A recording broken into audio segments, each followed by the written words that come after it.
to overcome that over time. All right. In Zamfara State, northwest Nigeria, tackling insecurity ravaging the state remains a herculean task. The state governor, Dauda Lawal, has insisted that he will not negotiate with bandits, stressing that he will fight them until they surrender. Reacting to a sermon by a popular scholar in the state, Sheikh Ahmed Kanoma, who advised the government to once again try the reconciliation process for peace to reign in the states. Governor Lawal maintained that there's no reason to reconcile with people that did not keep to their promises or value human lives. Jide, Zamfara State, this governor is saying that he's talking maybe from experience, and we say it here several times, with what Right Honorable Aminu Bello Masari did, this risk he took and his SGF then, you know? There's no, in fact, it's pointless even thinking about it, thinking of negotiating with people who have shown a lack of seriousness to even abide by the terms of agreement. Dishonest people. They do not. All they're after is just to make money off our struggling people. So how do you expect a governor who has seen other governors negotiate without achieving anything? By nature, these criminals are in need for money. And anything that will stop them from making that money, they are going to resist. You remember what Rufai said, that a Fulani man who would trek from north to south to sell a cattle for only 250,000. He then started getting. He then he begins to run a group of bandits, and in one operation, he gets up to 100 million. How do you expect him to give that up and go back to trekking, to cattle rearing? Because the truth is, a good number of these boys who are bandits today used to have cattle of their own. Some of them were victims of cattle rustling, and they felt that, look, if you cannot beat them, join them. They too now became, if you listen to their story, that is what they will tell you. They were one time victims of cattle rustling, and they eventually had to join them since they couldn't beat them. If we look at what happened to Governor Aminu Bello Masari, 2 times he negotiated with bandits, gave them amnesty. 2 times the amnesty, they failed because they went back to kidnapping people. They were giving up some of their arms and they were collecting money. Yeah. See, they don't give all of what they have. They won't even do it. They will keep some of the weapons. They will just come and show you, just and then you assume that, oh, these people, they've given up their weapons. No, they don't. So you have to do your best, defeat them militarily. If they say they want to give up arms, never believe them, because they will still go back to this thing. Even Bello 2G in the past, any time that it appears that the armed forces are bombarding them and they have nowhere to run to, that is when they will start saying, look, we are ready to negotiate. Once you ease the pressure on them, they've forgotten that I do not believe, like the one who was given a traditional title the other day, Kachala.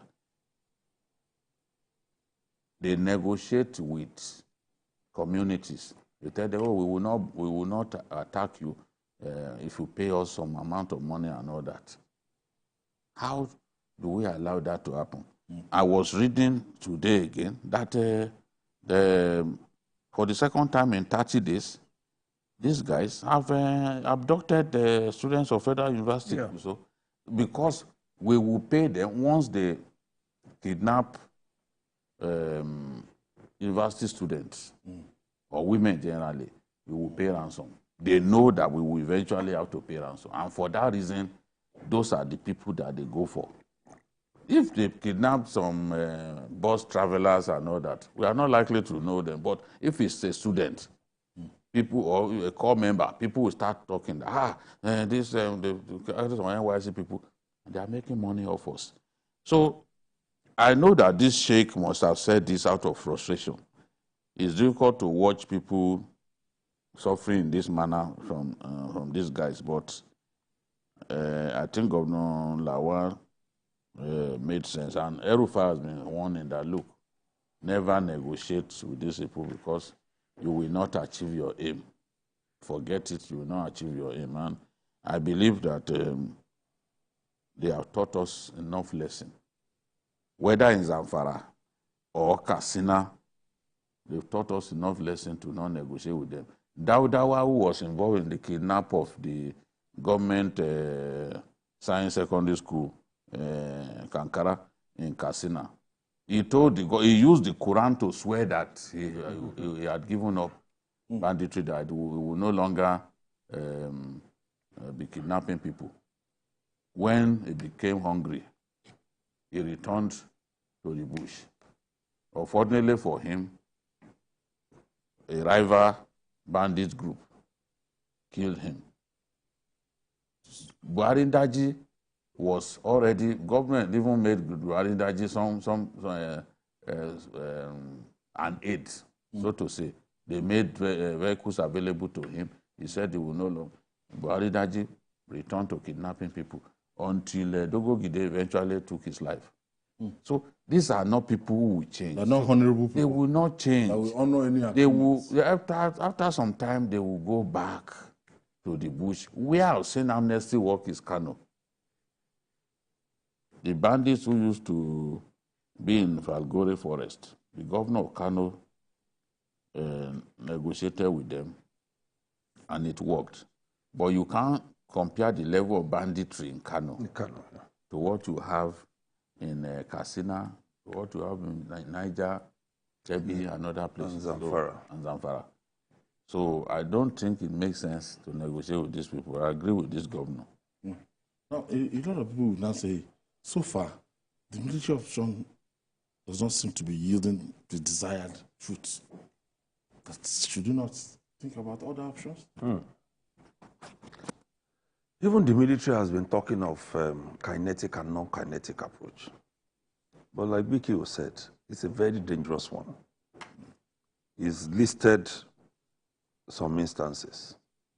And when you take your mind back to the Northeast where you still have elements of Boko Haram, when the government was still making the carrot and stick approach, it wasn't really working.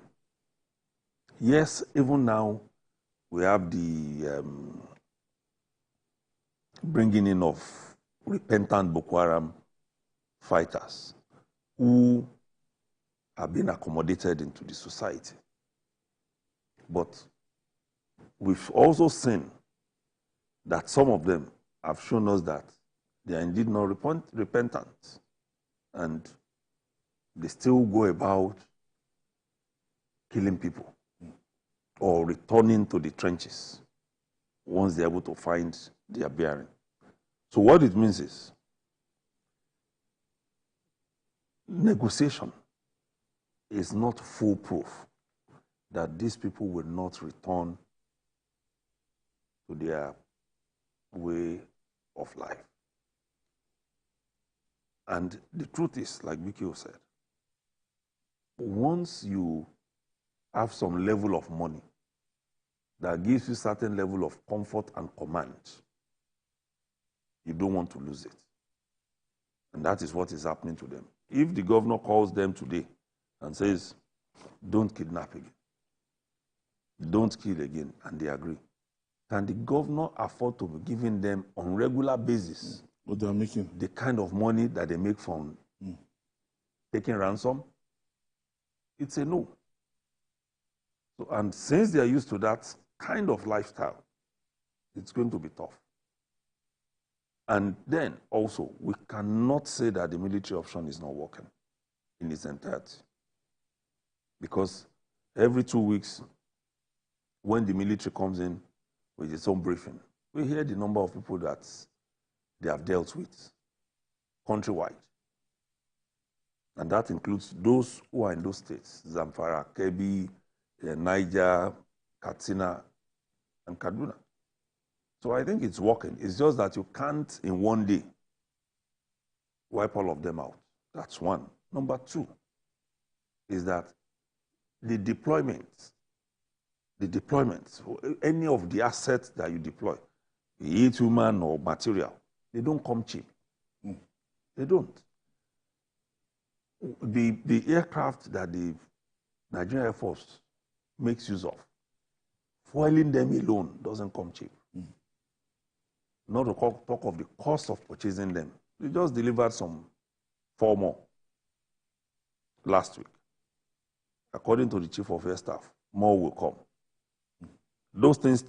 Apart from the Super Tucanos that we have. Yes, those things are not things that you just pick off the shelf. You need time to build them, and then the costs. And for Nigeria now, it's going to be, let's be careful. Don't let's rush things at all.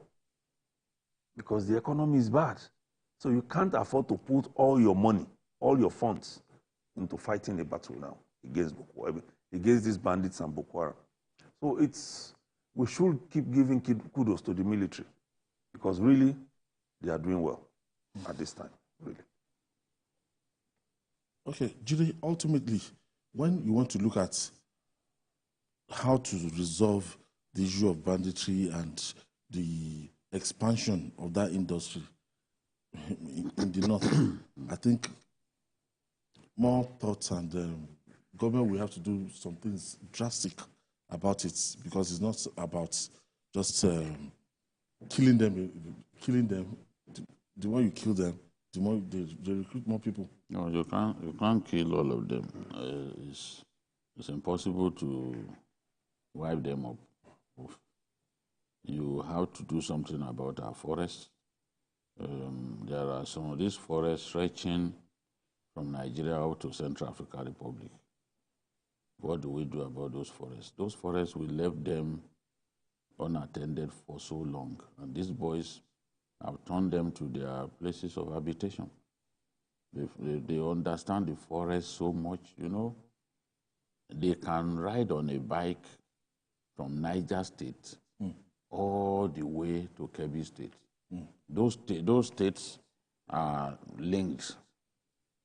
They are linked to one another. They used to be even part of a single state in the early military era in our country. The old northwestern state was a very big state, and they've mastered the use.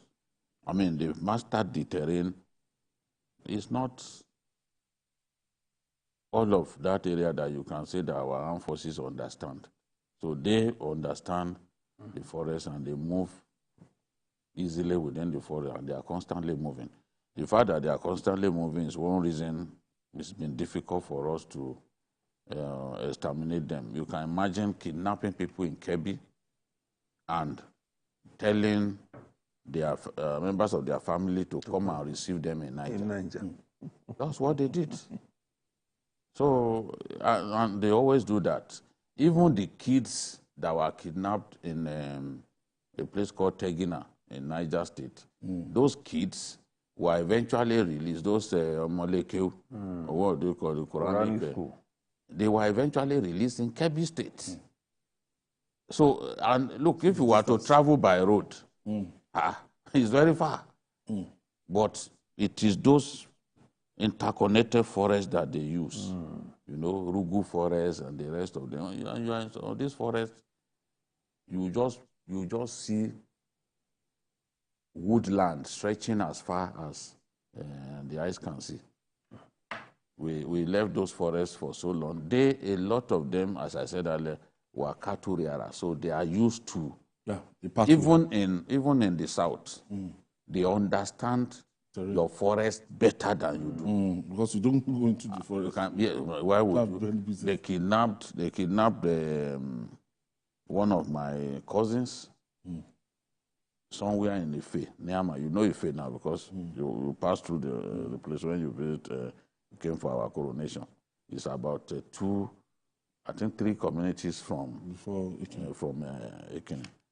And they moved from there, from the forest. They moved through the forest and ended up in Akoko Edo. So you can imagine, they went, got to Ajowa in Ondo State. From Ajowa, they moved into Akoko Edo. And that was where the person was received after payment of ransom. Can you imagine? It's a circuitous journey. So we have to sanitize those forests, sanitize in inverted comma. President Tinubu, in his manifesto, talked about, recruiting forest rangers. Okay. So those forest rangers will be able to secure those forests. So that's a plan. Another thing, some of those places, in some of the rural northern communities, you have to have government presence. The economic situation is so terrible that people will take any risk. And it's been easy for these boys to recruit those to work with them because they know people are poor. So they recruit people, stand by the roadside and give them information about vehicles passing and all that. So we need to improve the well-being of our people. Otherwise, whatever we do, these guys will continue to find cadres to use. They will continue to find idle people to recruit. Even women. The governor of Katsina told me that the rate at which women are entering banditry is a matter of concern. Women, they will now give information about fellow women. You just see that they will come and pick that person. So the military option is not sufficient.